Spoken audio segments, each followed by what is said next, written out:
Bagaimana rasanya? Jijik? Atau bahkan enak? Padahal itu airku sendiri loh. Harusnya kamu nikmati aja, karena hanya meminum itu yang cocok untuk orang sekejam kamu, Bagas. Ujar Diana dengan suara pelan. Dia kembali mundur membiarkan pria itu muntah-muntah seperti orang mabuk cubang, lalu duduk di sebuah kursi kecil sambil menikmati hembusan rokok. Melihat pemandangan itu Diana begitu terhibur. Rasa sakit yang selama ini dia rasakan dan nikmati perlahan-lahan terbayar. Bagas tidak bisa menjawab. Yang dia butuhkan saat ini hanyalah air putih yang bisa menyegarkan mulut dan kerongkongannya yang seperti sepiteng. Apakah mau minum? Oh, sepertinya tidak mau. Ya sudah. Diana mengangkat kakinya lalu bertumpu di atas kaki yang lain, memperhatikan Bagas sambil duduk. Lantai di sekitar Bagas sudah kotor oleh muntahannya sendiri. Dia mulai bergeser menjauh lantaran merasa jijik. Baju bagian belakangnya udah robek, sementara tangan terlihat memerah memanjang bekas pecutan. Perlahan-lahan Bagas mulai merangkak menuju pintu keluar. Dia udah tidak tahan berada di sana. Diana benar-benar memberinya kejutan yang tidak terduga. Kau mau kemana? Mau keluar? Diana tersenyum tipis. Sampai lebaran monyet pun, pintu itu tidak akan bisa dibuka oleh Bagas. Tidak menyerah, pria itu mengambil ponselnya di saku celana. Dan kali ini Diana mulai panik. Dia tidak bisa diam begitu saja melihat Bagas yang hendak meminta pertolongan seseorang. Diana langsung berdiri, maju dengan cepat, dan menendang tangan Bagas hingga ponsel itu terlempar ke sudut ruangan. Tentu saja Bagas memandang Diana dengan penuh amarah. Dia pun kembali merangkak untuk mengambil ponselnya. Tetapi lagi-lagi Diana berusaha terlebih dahulu untuk menjauhkan benda itu. Hingga akhirnya Bagas sudah kehilangan kesabaran. Dia pun menarik betis Diana sekuat tenaga hingga dia terjatuh dengan posisi tengkurap. Bagas seperti menemukan tenaganya yang hilang. Dia merangkak dengan cepat menaiki betis Diana, lalu mencengkeram rambut Diana dan menghentak-hentakannya ke lantai dengan keras hingga berbunyi. Tentu saja Diana sangat kesakitan. Bahkan kini dahi perempuan itu terasa basah, lalu cairan tersebut menetes ke bawah matanya. Rasakan ini perempuan setan. Berani-beraninya kau melakukan penghinaan ini kepadaku ya? Jangan dikira aku ini lemah, tegas Bagas. Bima, teriak Diana. Bima dan ketiga temannya pun keluar dari toilet dengan langkah cepat. Tolong! Lalu Bima segera meraih bahu Bagas dan melemparkannya. Setelah itu membantu Diana bangun. Benar saja, hampir seluruh wajah cantiknya sudah diselimuti oleh darah.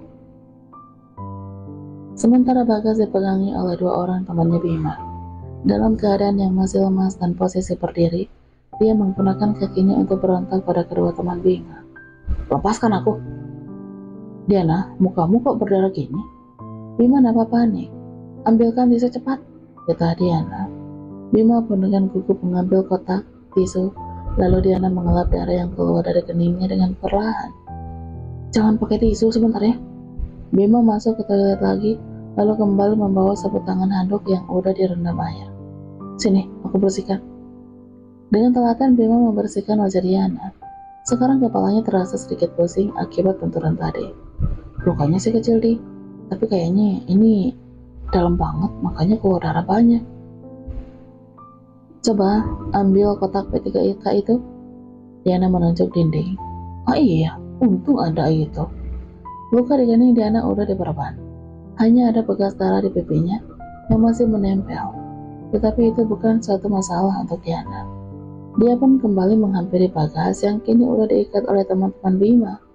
Tangan dan kakinya udah diikat walaupun pria itu masih berontak. Kau pikir aku akan mati, Bagas? Lihatlah, aku masih bisa tertawa sekarang. Diana tersenyum sangat lebar, tepat di depan wajahnya Bagas. Pria itu meludah dan mengenai ubun-ubun Diana karena dia tidak sempat menghindar. Kau licik, membawa orang-orang hanya untuk menangkapku, tegas Bagas dengan napas terengah, entah dan masih meronta-ronta. Kamu juga licik, dulu datang kepadaku meminta permohonan maaf, lalu berakting seolah kamu ini adalah seorang ayah yang bertanggung jawab. Kau menyuruhku untuk bekerja pada Ivanka sebagai pembantu. Tetapi siapa sangka, kalau ternyata aku akan dijadikan wanita malam. Aku licik karena belajar darimu, Bagas goblok. Diana mendorong kepala Bagas menggunakan ujung jari telunjuknya. Aku mendengar dari seseorang kalau kau ditipu. Semua uang hasil menjualku telah raib dalam sekejap mata. Kau tahu, hampir 2 hari 2 malam aku selalu tertawa. Diana tersenyum lebar, sangat puas. Bisa mengejek lelaki itu walaupun mukanya bonyok. Dia tidak peduli, setelah ini Ivanka akan marah-marah karena udah merusak aset berharganya. Karena bagi Ivanka wajah Diana yang cantik dan mulus adalah sebuah aset yang sangat menguntungkan.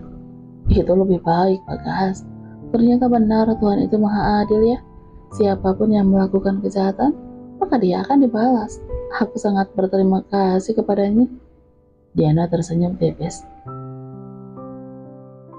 Cepat katakan kamu apa, Diana? Aku mau pulang. Tegas Bagas. Apa? Mau pulang? Diana tertawa lagi. Bima pun sampai heran dan melirik teman-temannya, mengira Diana sedang kerasukan.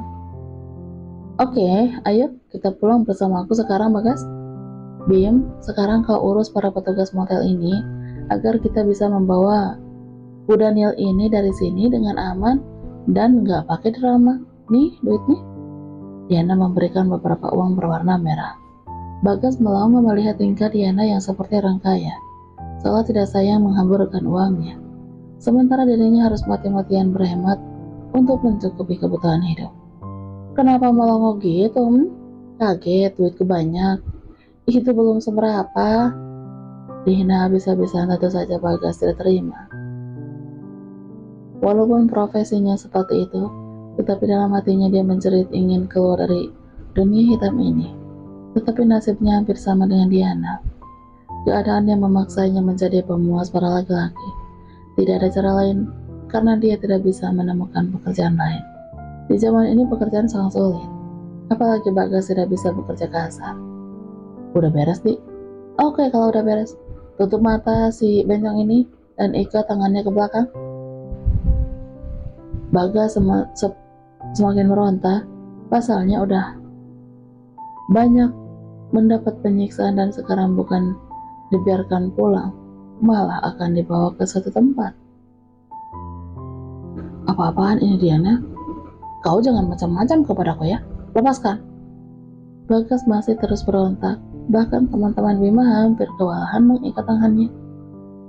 Stop, Bim, kamu suntikan aja obat penenang, biar dia diem, kata Diana. Jangan gila kok ya, lepasin. Bagas berteriak meminta tolong, seperti gaya perempuan, dan itu membuat Diana terbahak lagi. Enggak mau. Bagas mengibas-ngibaskan tangannya ketika Bima akan menyuntik pria itu. Buat dia pingsan aja sih, bikin repot aja, sahut Bima. Kalau dibuat pingsan repot, bisa-bisa orang pada curiga. Udah, suntik penenang aja, ayo cepet.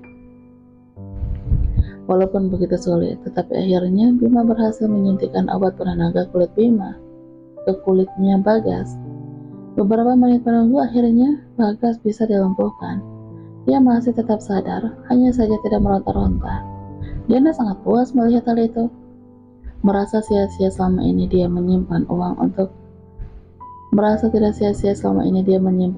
untuk membalaskan sakit hatinya kepada orang yang telah membuatnya hancur. Bagus, tetapi pegangin dia. Kita ke bawah sekarang ya, kata Diana. Mereka membawa Bagas yang dalam keadaan lemah menapaki tangga, melewati lobi, setelah itu masuk ke dalam mobil.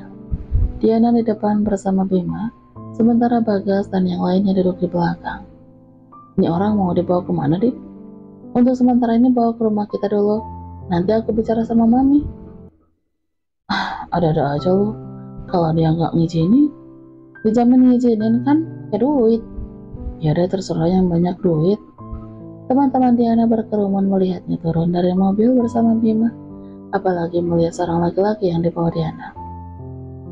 Akhirnya kamu berhasil, Dik. Selamat ya, ucap Kelin.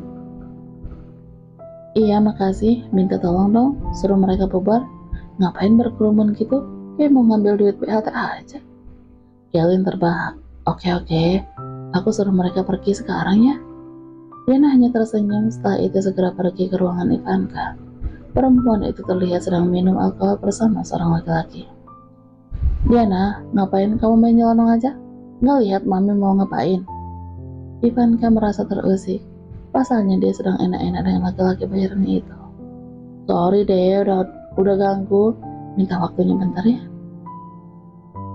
Dia memelas. Ada apa? Cepat ngomong. Karena nafsu perempuan itu udah berada di puncak. Mam, aku bawa seseorang. Boleh ya, aku taruh dia di ruangan bawah tempat penyiksaan. Untuk sementara kok. Seseorang siapa di? Jangan macam-macam ya.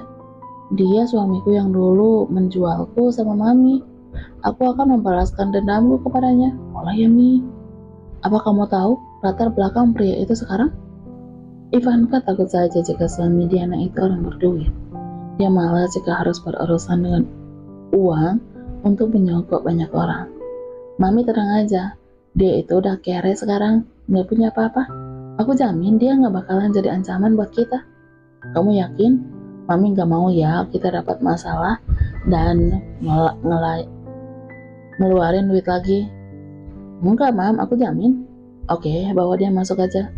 Tapi kamu harus pastikan kita aman. Kalau ada apa-apa, kamu harus tanggung jawab. Oke, Mam, tenang aja. Itu mukamu kenapa lagi?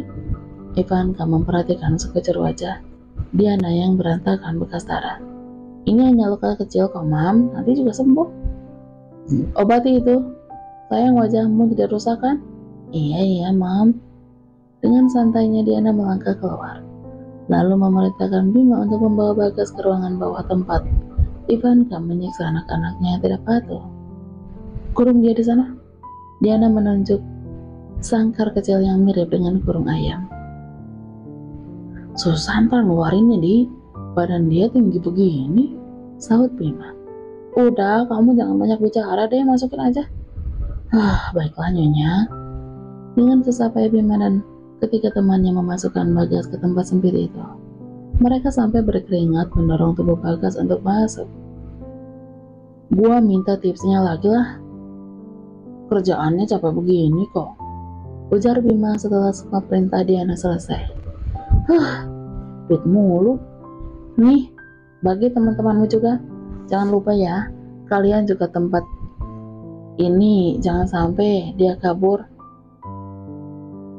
Beres bahas, tapi harus ada uang kopinya dong ya. Iya, duit mulu yang ada di pikiran kalian ya. Diana langsung meninggalkan tempat itu. Tidak lama kemudian, ada panggilan dari Ivanka yang mengatakan jika malam ini ada klien yang harus dia temui.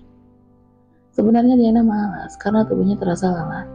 Tetapi jika menurut, maka udah dipastikan Ivanka pasti akan menyuruh membawa Bagas keluar. Oke, Mam, tapi cuma satu ya. Badan aku capek, nanti sakit gimana? Kamu tuh ya, nawar terus. Yang lain nggak ada yang kayak kamu.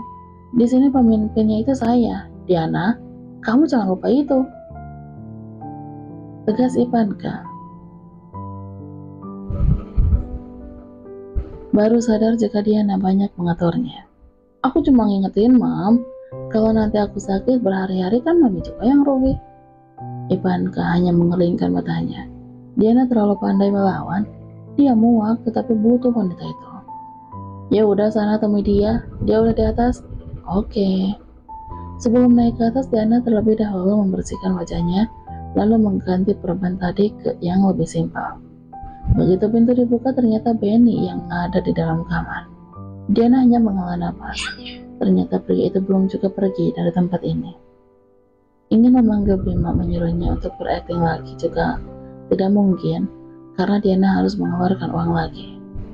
Kok abang masih di kota ini? Diana masuk setelah menutup pintu. Abang kayaknya bakal buka usaha di sini. Udah nemuin tempat yang cocok? Kenapa emangnya? Itu artinya Bang Benny pasti selalu mengawasi aku terus kan? Gimana kalau dia tahu aku dan Bima cuma pura-pura? Ribet banget ini laki. Kenapa ngelamun? Calon suamimu itu pasti gak akan marah kan kalau aku booking kamu? Lagian kamu juga belum berhenti dari kerjaan ini. Iya, dia gak bakalan marah. Diana langsung duduk di samping Benny. Bagaimana lagi? Dia udah berusaha menghindar, tetapi takdir selalu saja mempertemukan mereka kembali. Wajahmu kenapa, Dik? Kamu jatuh? Benny mengelus dahi Diana yang diperban. Aku habis menjebak Bagas, Bang. Dan ini hasil pertengkaranku dengannya tadi. Diana tersenyum tipis, sementara Benny terlihat antusias mendengar berita itu. Kok bisa, Dik? Emang kamu apain si Bagas? Diana hanya tersenyum lebar. Ada deh pokoknya. Dia sekarang ada di sini, disekap di ruang bawah. Hah? Benny makin terkejut, tidak menyangka Diana bisa melakukan itu tanpa dirinya. Ya, kalau nggak percaya nanti abang lihat ya. Mau ketemu dia nggak? Oke mau, tapi aku mau kamu dulu, Dik.